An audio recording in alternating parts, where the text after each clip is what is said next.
महा आज बुधवार दिनांक 3 मार्च 2024 भारतीय तिथि अनुसार चैत्र कृष्ण नवमी विक्रम संवत 2080। श्रीमद् भगवद गीता के नवम अध्याय के 30 श्लोक का विवेचन देखते हैं। इसके पूर्व श्लोक में भगवान ने ये भजन्ति तुमाम भक्त्या पदों से भक्ति पूर्वक अपना भजन करने की बात कही। अब आगे के श्लोक में भजन करने वालों का विवेचन आरंभ करते हैं।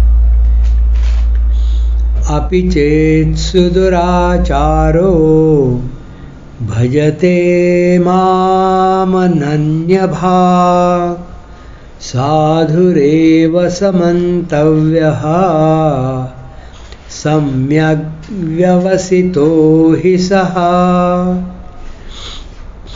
अगर कोई दुराचारी से दुराचारी भी अनन्य भाव से मेरा भजन करता है तो उसको साधु ही मानना चाहिए, कारण कि उसने निश्चय बहुत अच्छी तरह कर लिया है।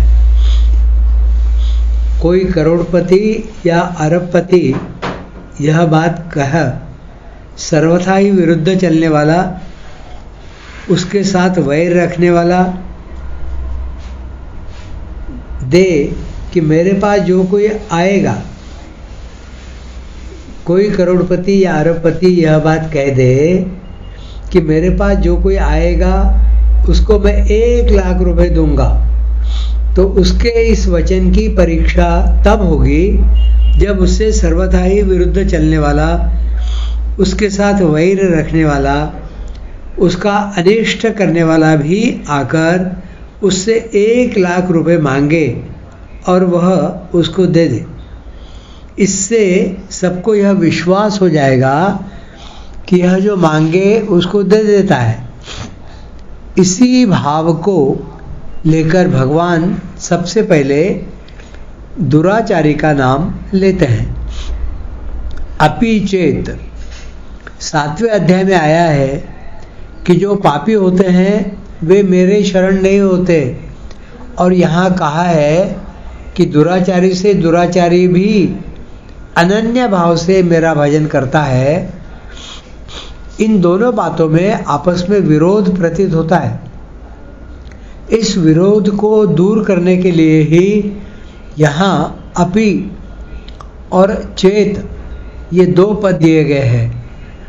तात्पर्य है कि 7वें अध्याय में दुष्कृति मनुष्य मेरे शरण नहीं होते ऐसा कहकर उनके स्वभाव का वर्णन किया है, परंतु वे भी किसी कारण से मेरे भजन में लगना चाहें तो लग सकते हैं। मेरी तरफ से किसी को कोई मना नहीं है, क्योंकि किसी भी प्राणी के प्रति मेरा द्वेष नहीं है।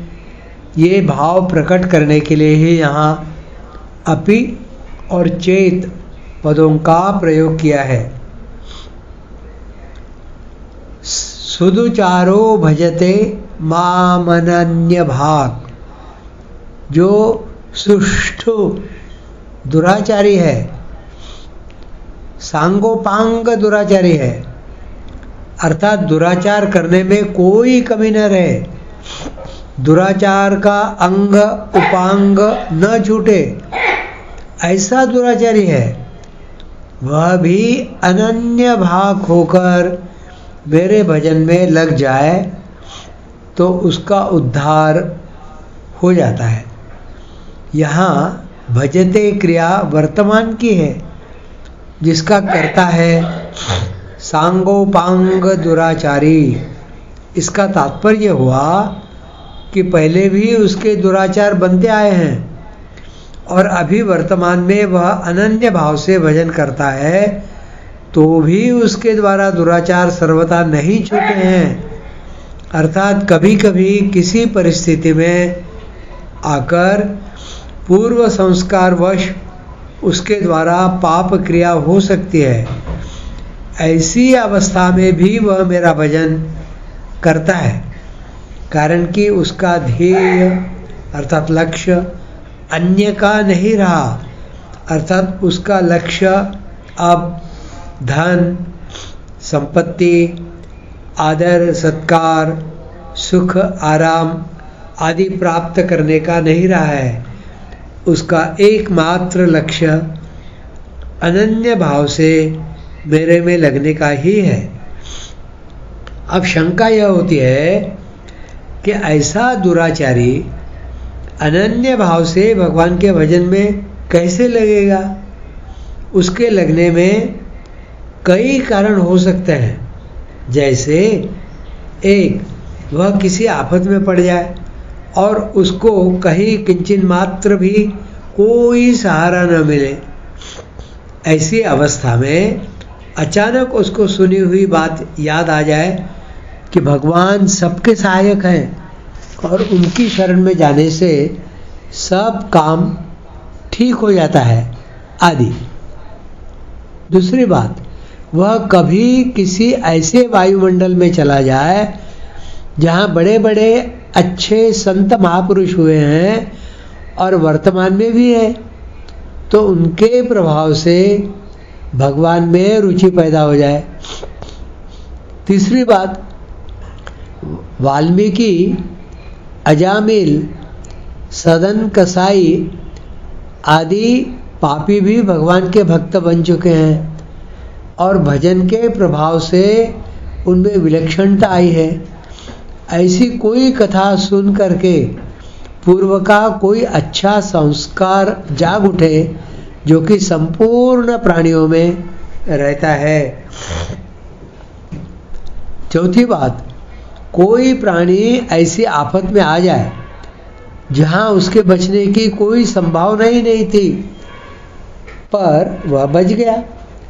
ऐसी घटना विशेष को देखने से उसके भीतर यह भाव पैदा हो जाए कि कोई ऐसी विलक्षण शक्ति है जो ऐसी आफत से बचाती है।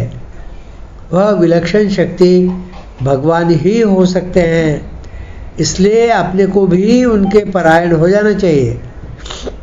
पांचवी बात, उसको किसी संत के दर्शन हो जाए और उसका पतन करने वाले दुष्कर्मों को देखकर उस पर संत की कृपा हो जाए। जैसे वाल्मीकि, अजामिल आदि पापियों पर संतों की कृपा हुई। ऐसे कई कारणों से अगर दुराचारी का भाव बदल जाए तो वह भगवान के भजन में अर्थात भगवान की तरफ लग सकता है। चोर, डाकू, लुटेरे, हत्या करने वाले, बधिक आदि भी अचानक भाव बदल जाने से भगवान के अच्छे भक्त हुए हैं। ऐसी कई कथाएं पुराणों में तथा भक्तमाल आदि ग्रंथों में आती है। अब एक शंका होती है कि जो वर्षों से भजन ध्यान कर रहे हैं उनका मन भी तत्परता से भगवान में नहीं लगता, फिर जो दुराचारी से दुराचारी है उसका मन भगवान में तैल धाराव्रत कैसे लगेगा? यहाँ अनन्य भाग का अर्थ वह तैल धारावत चिंतन करता है यह नहीं है, प्रत्युत इसका अर्थ है न अन्यम भजति, अर्थात वह अन्य का भजन नहीं करता, उसका भगवान के सिवाय अन्य किसी का सहारा आश्रय नहीं है, केवल भगवान का ही आश्रय है। जैसे पतिव्रता स्त्री केवल पति का चिंतन ही करती हो, ऐसी बात नहीं है, वह तो हरदम पति की बनी रहती है, स्वप्न में भी वह दूसरों की नहीं होती। तात्पर्य है कि उसका तो एक पति से ही अपनापन रहता है, ऐसे ही उस दुराचारी का केवल भगवान से ही अपनापन हो जाता है और एक भगवान का ही आश्रय रहता है। में खास बात है मैं भगवान का हूँ और भगवान मेरे हैं। इस प्रकार अपनी अहंता को बदल देना। अहंता परिवर्तन से जितनी जल्दी शुद्धि आती है, जप, तप, यज्ञ, दान आदि क्रियाओं से उतनी जल्दी शुद्धि नहीं आती। इस अहंता के परिवर्तन के विषय में 3 बातें हैं। 1, अहंता को मिटाना। ज्ञान योग से अहंता मिट जाती है। जिस प्रकाश में अहम अर्थात मैंपन का भान होता है, वह प्रकाश मेरा स्वरूप है और एकदेशीय रूप में प्रतीत होने वाला अहम मेरा स्वरूप नहीं है। कारण यह है कि अहम दृश्य होता है और जो दृश्य होता है वह अपना स्वरूप नहीं होता। इस प्रकार दोनों का विभाजन करके अपने ज्ञप्ति मात्र स्वरूप में स्थित होने से अहंता मिट जाती है। दूसरी बात, अहंता को शुद्ध करना। कर्मयोग से अहंता शुद्ध हो जाती है। जैसे पुत्र कहता है कि मैं पुत्र हूँ और ये मेरे पिता है, तो इसका तात्पर्य है कि पिता की सेवा करना मात्र मेरा कर्तव्य है, क्योंकि पिता व पुत्र का संबंध केवल कर्तव्य पालन के लिए ही है। पिता मेरे को पुत्र न माने, मेरे को दुख दें, मेरा अहित करें, तो भी मेरे को उनकी सेवा करनी है, उनको सुख पहुंचाना है। ऐसे ही माता, भाई, भौजाई, स्त्री, पुत्र, परिवार के प्रति भी मेरे को केवल अपने कर्तव्य का ही पालन करना है। उनके कर्तव्य की तरफ मेरे को देखना ही नहीं है कि वे मेरे प्रति क्या करते हैं, दुनिया के प्रति क्या करते हैं। उनके कर्तव्य को देखना मेरा कर्तव्य नहीं है, क्योंकि दूसरों के कर्तव्य को देखने वाला अपने कर्तव्य से च्युत हो जाता है। अतः उनका तो मेरे पर पूरा अधिकार है, पर वे मेरे अनुकूल चलें ऐसा मेरा किसी पर भी अधिकार नहीं है। इस प्रकार दूसरों का कर्तव्य न देखकर केवल अपना कर्तव्य पालन करने से अहंता शुद्ध हो जाती है। कारण कि अपने सुख व आराम की कामना होने से ही अहंता अशुद्ध होती है। तीसरी बात, अहंता का परिवर्तन करना। भक्ति योग से अहंता बदल जाती है। जैसे विवाह में पति के साथ संबंध होते ही कन्या की अहंता बदल जाती है और वह पति के घर को ही अपना घर, पति के धर्म को ही अपना धर्म मानने लग जाती है। वह पतिव्रता अर्थात एक पति की ही हो जाती है। तो फिर वह माता पिता, सास ससुर आदि किसी की भी नहीं होती।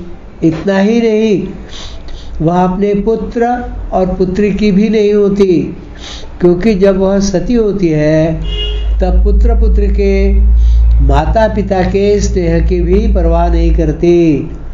हाँ, वहाँ पति के नाते सेवा सबकी कर देती है, पर उसकी अहंता केवल पति की ही हो जाती है। ऐसे ही मनुष्य की अहंता मैं भगवान का हूँ और भगवान मेरे हैं, इस प्रकार भगवान के साथ हो जाती है तो उसकी अहंता बदल जाती है। इस अहंता के बदलने को ही यहाँ अनन्य भाग कहा है। साधुरेव समन्तव्यः।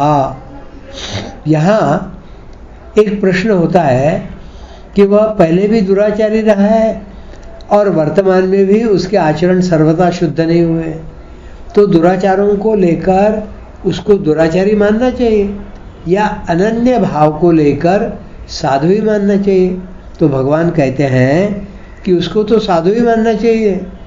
यहाँ मंतव्य मानना चाहिए, विधि वचन है। यहाँ मंतव्य विधिवचन है, अर्थात यह भगवान की विशेष आज्ञा है। मानने की बात वहीं कही जाती है जहाँ साधुता नहीं दिखती। अगर उसमें किंचित मात्र भी दुराचार न होते तो भगवान उसको साधु ही मानना चाहिए। ऐसा क्यों कहते? तो भगवान के कहने से यही सिद्ध होता है कि उसमें अभी दुराचार है, वह दुराचारों से सर्वथा रहित नहीं हुआ है। इसलिए भगवान कहते हैं कि वह अभी सांगोपांग साधु नहीं हुआ है, तो भी उसको साधु ही मानना चाहिए। अर्थात बाहर से उसके आचरणों में, क्रियाओं में कोई कमी भी देखने में आ जाए तो भी वह असाधु नहीं है। इसका कारण यह है कि वह अनन्य भाग हो गया, अर्थात मैं केवल भगवान का ही हूँ और केवल भगवान ही मेरे हैं। मैं संसार का नहीं हूँ और केवल भगवान ही मेरे हैं। मैं संसार का नहीं हूँ और संसार मेरा नहीं है। इस प्रकार वह भीतर से ही भगवान का हो गया। उसने भीतर से ही अपनी अहंता बदल दी। इसलिए अब उसके आचरण सुधरते देरी नहीं लगेगी, क्योंकि अहंता के अनुसार ही सब आचरण होते हैं। आज की बात यही समाप्त करते हैं। इस 30वें श्लोक